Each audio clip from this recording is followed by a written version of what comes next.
আবারও চলে এলাম তোমাদের দ্বিতীয় অধ্যায়ের অর্থাৎ দর্শনের দ্বিতীয় অধ্যায়ের এমসিকিউ এর সাজেশন নিয়ে। আমি মাত্র কয়েকটি এমসিকিউ আজকে তোমাদেরকে শেয়ার করব।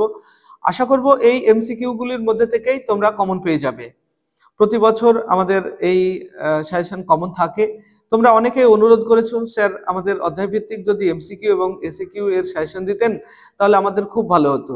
তাই আমি আজকে তোমাদের অনুরোধের কথা ভেবে চলে এলাম আবারও একটা নতুন ভিডিও নিয়ে। আজকে আমি আলোচনা করব দ্বিতীয় অধ্যায় থেকে এমসিকিউ। এই দ্বিতীয় অধ্যায় থেকে তোমাদের মাত্র দুটি প্রশ্ন আসবে। এই দুটি এমসিকিউ এর জন্য আমি অল্প কয়েকটি প্রশ্ন তোমাদের বলবো। আশা করব তোমাদের এই শেষ মুহূর্তে তোমরা পড়ে রেখেছো এবং তোমাদের সবটাই প্রস্তুত আছে, কিন্তু তবুও তোমাদেরকে বলবো একবার মিলিয়ে নেবে। আর সেই সঙ্গে কোনো প্রশ্নের উত্তর যদি তোমার জানা না থাকে তাহলে সেই প্রশ্নগুলিকে একটু রেডি করে নেবে। দেখো, মাত্র কয়েকটি প্রশ্ন তোমাদের সঙ্গে আমি এই মুহূর্তে শেয়ার করব। আমি পাশে স্ক্রিনে দেখাচ্ছি, দেখে নাও। উচ্চ মাধ্যমিক দর্শন দ্বিতীয় অধ্যায় বচন, অর্থাৎ অধ্যায়ের নাম হলো বচন। এই অধ্যায় থেকে আমরা দুটো প্রশ্ন কমন পাবো, অর্থাৎ এখান থেকে দুটো প্রশ্ন পরীক্ষায় আসবে।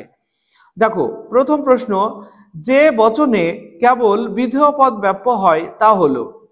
ও বচনে অপশানগুলি দেওয়া আছে, দেখো এ ই আই ও চারটে অপশান আছে, এর মধ্যে ঘ অপশান ও বচন, এটা সঠিক হবে।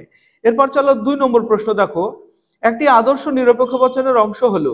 আর হ্যাঁ, এখানে একটু লক্ষ্য করো, পাশে 15, 18 এইরকম লেখা আছে, বা 2017 পাশে যেগুলি লেখা আছে এগুলি হলো আমাদের সাল, কোন সালে এসেছিল সেগুলি পাশে লেখা আছে, একটু লক্ষ্য রাখবে। তাহলে 2 নম্বর প্রশ্ন কি, একটি আদর্শ নিরপেক্ষ বচনের অংশ হলো। উত্তর হবে 4টি। এখানে মনে রাখবে, যদি আদর্শ কথাটা উল্লেখ না থাকে, শুধু বলা হয় নিরপেক্ষ বচনের কয়টি অংশ, তাহলে বলবে 3টে বা 4টে। তুমি যেটা বলবে সেটাই সঠিক হবে, কারণ এখানে নির্দিষ্টভাবে যদি বলা থাকে আদর্শ নিরপেক্ষ তাহলে 4টে বলবে। আর আমরা জানি নিরপেক্ষ বচন বিশিষ্ট বচনও হয়, যেখানে উদ্দেশ্যে নামপদ থাকে সেখানে 3টে পদ হয়। তাই নিরপেক্ষ বচনে 3টে পদ বললেও হয়, আবার 3টে অংশ, 3টে অংশ বললেও হয়, আবার 4টে অংশ বললেও হয়। কিন্তু আদর্শ নিরপেক্ষ বচন যদি উল্লেখ থাকে তাহলে অবশ্যই 4টে অংশ বলবে। এরপর পরের প্রশ্ন দেখো, 3 নম্বর, উদ্দেশ্য এবং বিধেয় উভয় পদই অব্যাপ্য হয়। লক্ষ্য রাখবে, ব্যাপ্য বলছে প্রশ্নে নাকি অব্যাপ্য বলা হচ্ছে। এখানে উভয় পদই অব্যাপ্য হয় বলা হয়েছে।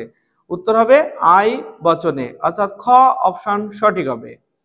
পরের প্রশ্ন, একটি বচন সর্বদা সত্য বা মিথ্যা হয়, আর একটি যুক্তি সর্বদা বৈধ বা অবৈধ হয়। এই দুটো বিষয় মনে রাখবে, এখান থেকে একটা প্রশ্ন আসার সম্ভাবনা অত্যন্ত বেশি।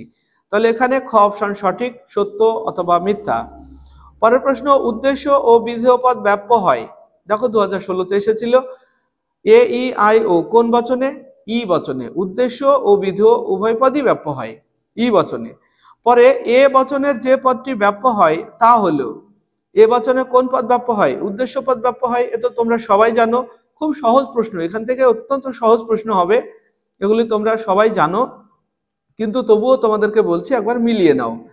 পরের প্রশ্ন 7 নম্বর, কেবলমাত্র উদ্দেশ্য পদ ব্যাপ্য হয় এ ই আই ও বচনে।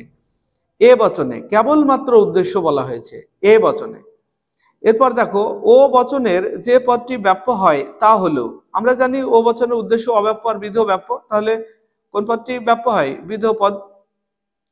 এরপরের প্রশ্ন, সাধারণত বচন হলো ঘোষক বাক্য। এটা মনে রাখবে, বচন হলো ঘোষক বাক্য। আর একটা দিক থেকে প্রশ্ন হয়, বচন হলো ভাষায় প্রকাশিত অবধারণের রূপ, এটা মনে রাখবে। আর যুক্তি হলো ভাষায় প্রকাশিত অনুমান, এটা কিন্তু মনে রাখবে। এখান থেকে খুবই ইম্পর্টেন্ট আমি যে 3টে বললাম এখন। পরের প্রশ্ন দেখো, গঠন অনুসারে বচন কয় প্রকার? 2 প্রকার। গঠন অনুসারে বচন হলো 2 প্রকার। পরের প্রশ্ন, অবরোহ যুক্তির সিদ্ধান্তটি সবসময় সুনিশ্চিত হয়। আর মনে রাখবে, আরোহ অনুমানের সিদ্ধান্ত সবসময় সম্ভাব্য হয়। পরের প্রশ্ন, গুণ ও পরিমাণ অনুসারে বচনের প্রকারভেদ হলো। গুণ ও পরিমাণের ভিত্তিতে বচন 4 প্রকার: সামান্য সদর্থক, সামান্য নঙর্থক, বিশেষ সদর্থক আর বিশেষ নঙর্থক। মনে রাখবে, এটাকে চতুর্বর্গ পরিকল্পনাও বলা হয়। পরের প্রশ্ন, যৌগিক বচন কয় প্রকার? 5 প্রকার। কি কি? প্রাকল্পিক, বৈকল্পিক, সংযৌগিক, দ্বিপ্রাকল্পিক আর প্রাতিকল্পিক। 5 প্রকার, মনে রাখবে।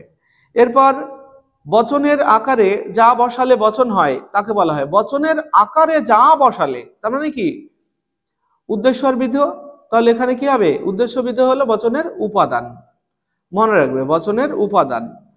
পরের প্রশ্ন, সংযোজকের রূপ হবে। সংযোজকের রূপ সব সময় হয় বা নয়, হন বা নন এরকম লেখা হয়, অর্থাৎ বর্তমান কালের হয়, ভবিষ্যৎ বা অতীত হয় না। পরের প্রশ্ন, নিরপেক্ষ বচনের চতুর্বর্গ পরিকল্পনা করেন কে? অ্যারিস্টটল। আমি বললাম নিরপেক্ষ বচনের চতুর্বর্গ মানে কি, সামান্য সদর্থক, সামান্য নগর্থক, বিশেষ সদর্থক, বিশেষ নগর্থক, এই যে চারটে এ ই আই ও চারটে বচন, এগুলোকেই বলা হয় নিরপেক্ষ বচনের চতুর্বর্গ। এটা কে করেন, এর পরিকল্পনা করেন অ্যারিস্টটল। পরের প্রশ্ন, নগর্থক বচনের ড্যাশ পদ ব্যাপ্য। নগর্থক মানে কি, উভয় ক্ষেত্রে কমন যেটা সেটা বলতে হবে, বিধেয় পদ। পরের প্রশ্ন, নিরপেক্ষ বচনে দুটি পদের সম্বন্ধ স্থাপন করে সংযোজক। দুটি পদ মানে কি, উদ্দেশ্য এবং বিধেয়, এই দুটো পদের মধ্যে সম্বন্ধ স্থাপন করে কে? সংযোজক, মনে রাখবে। এই ছিল আমাদের আজকের ভিডিও। আজকে আমি আলোচনা করলাম মাত্র 18টা এমসিকিউ। এই 18টা এমসিকিউ এর মধ্যে থেকেই আশা করব তোমরা কমন পেয়ে যাবে। তো তোমরা ভিডিওটি যদি ভালো লাগে তাহলে লাইক, কমেন্ট এবং শেয়ার করবে। আর চ্যানেলটি যদি এখনো সাবস্ক্রাইব না করে থাকো তাহলে অবশ্যই চ্যানেলটিকে সাবস্ক্রাইব করে নেবে। আর আমাদের যদি ফেসবুক থেকে দেখে থাকো তাহলে তুমি ফেসবুকের পেজটিকে অবশ্যই ফলো করে নেবে। আসছি পরবর্তী ভিডিও নিয়ে, সে পর্যন্ত সবাই ভালো থাকবে, সুস্থ থাকবে। Bye bye.